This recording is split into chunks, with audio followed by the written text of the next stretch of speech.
Assalamualaikum warahmatullahi wabarakatuh. Bagaimana kabar kalian semua? Anak-anakku kelas 6 yang hebat. Kita berjumpa kembali dengan PGRI Tulungagung dalam pembelajaran cerdas tangkas. Kali ini kita akan membahas tema 1, selamatkan makhluk hidup. Subtema 1, tumbuhanku sahabatku, penilaian harian. Ayo disiapkan buku cerdas tangkas kalian semua. Untuk yang pertama, kita akan membahas muatan PPKN KD 3.1. Ada 5 soal yang akan kita bahas. Nomor 1, berikut ini yang merupakan wujud toleransi adalah A. Tidak memberikan waktu ibadah kepada teman saat kerja kelompok. B. Tidak makan dan minum di depan teman yang berpuasa. C. Berteman dengan teman yang seagama. D. Memutar lagu yang keras saat waktu sholat tiba. Jawaban yang betul adalah B. Tidak makan dan minum di depan teman yang berpuasa. 2. Nilai yang terkandung dari sila kedua Pancasila adalah nilai kemanusiaan. 3. Menjaga keindahan alam dari kerusakan merupakan salah satu cara menunjukkan rasa syukur atas anugerah Tuhan yang Maha Kuasa. 4. Sikap yang perlu kita kembangkan di tengah-tengah keberagaman adalah sikap toleransi. 5. Sebutkan 3 contoh kegiatan kemanusiaan yang dapat dilakukan oleh siswa. Contoh kegiatan kemanusiaan antara lain menjenguk teman yang sakit. 2. Meminjamkan alat tulis jika ada teman yang alat tulisnya ketinggalan. 3. Berbagi buku pelajaran pada teman yang tidak punya buku. Selanjutnya, muatan bahasa Indonesia KD 3.1.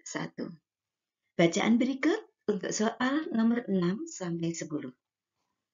Ubi jalar adalah salah satu komoditi pertanian yang potensial. Ubi jalar digunakan sebagai bahan pangan, bahan baku industri, pakan ternak, dan bahan biofuel. Di beberapa wilayah di Indonesia, ubi jalar merupakan bahan makanan pokok seperti nasi. Menurut World Health Organization (WHO), kandungan kalsium ubi jalar lebih tinggi dibanding beras, jagung, terigu, maupun sorghum. Kandungan vitamin A pada ubi jalar merah sebanyak 4 kali dari wortel, sehingga baik untuk mencegah kebutaan. Selain itu, ubi jalar memiliki kandungan zat besi, magnesium, vitamin B6, vitamin C, vitamin D, potasium, antioksidan, dan kandungan kadar gula yang rendah. Ayo kita jawab soal-soal berikut ini. Soal nomor 6. Kalimat utama dalam teks tersebut ditunjukkan oleh nomor A1, B2, C3, D4. Jawaban yang betul adalah A1. 7. Ide pokok dalam paragraf tersebut adalah potensi ubi jalar. 8. Jenis paragraf dalam teks bacaan tersebut adalah paragraf deduktif karena kalimat utamanya berada di awal paragraf. 9. Kata kunci paragraf dalam teks bacaan tersebut adalah potensi dan ubi jalar. 10. Tuliskan kesimpulan dari teks laporan hasil pengamatan tersebut. Kesimpulan paragraf tersebut adalah ubi jalar memiliki sejumlah kelebihan yang bermanfaat untuk makhluk hidup, antara lain sebagai bahan pangan dan memiliki kandungan gizi yang tinggi.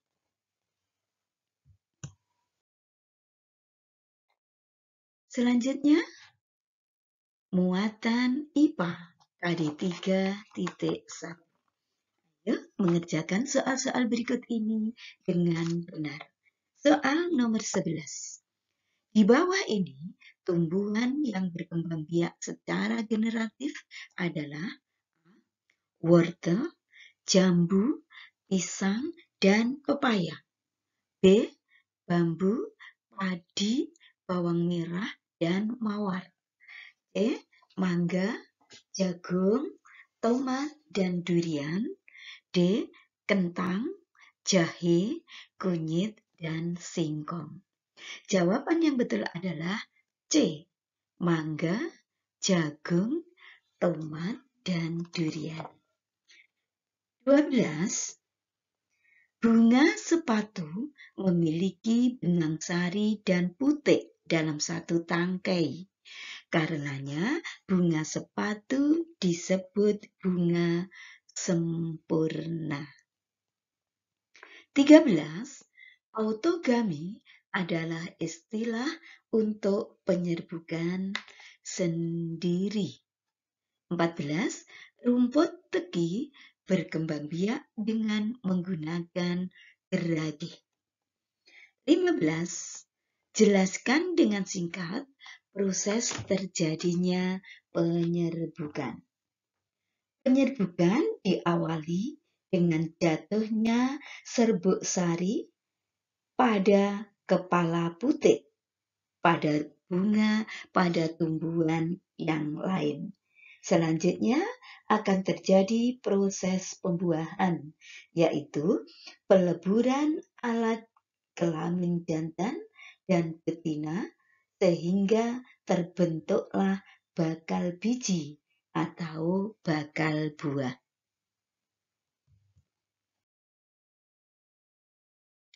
Selanjutnya, muatan IPS KD 3.1.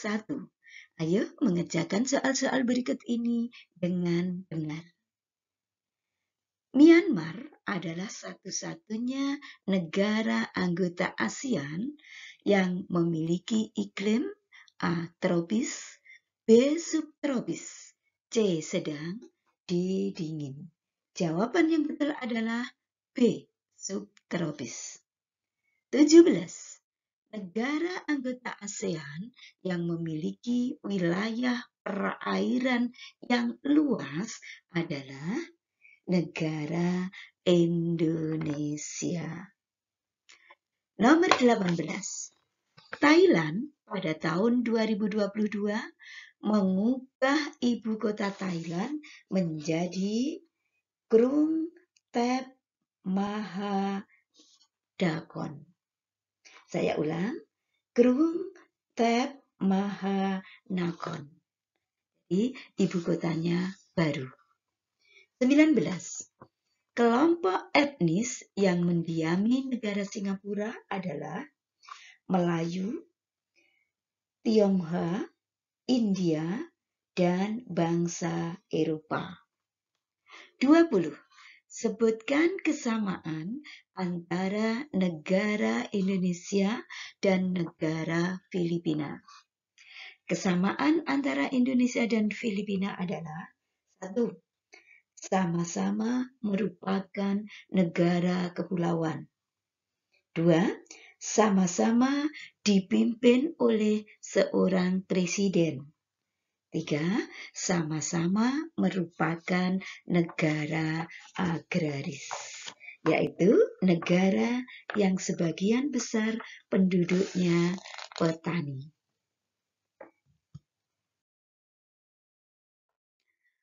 Selanjutnya, muatan SBDP KD 3.4. Ayo mengerjakan soal-soal berikut ini dengan benar. Agung ingin membuat patung dengan pilihan bahan sebagai berikut. Tanah liat, A. Tanah liat, B. Semen, C. Kayu, D. Sabun, E. Kayu randu.